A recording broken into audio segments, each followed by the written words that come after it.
Dito, dulong.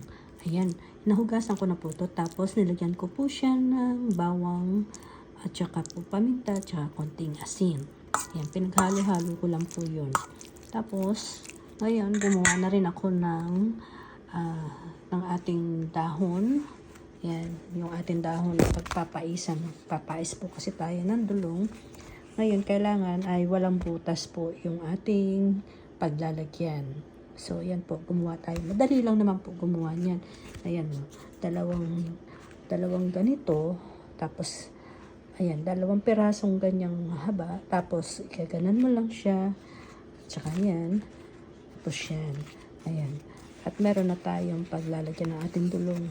Importante lang kasi is walang butas doon sa loob. Ayan.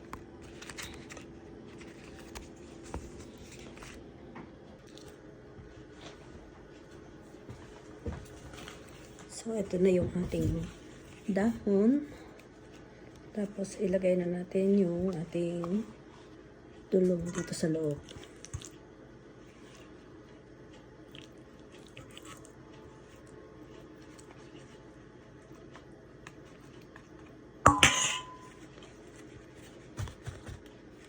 Ayan.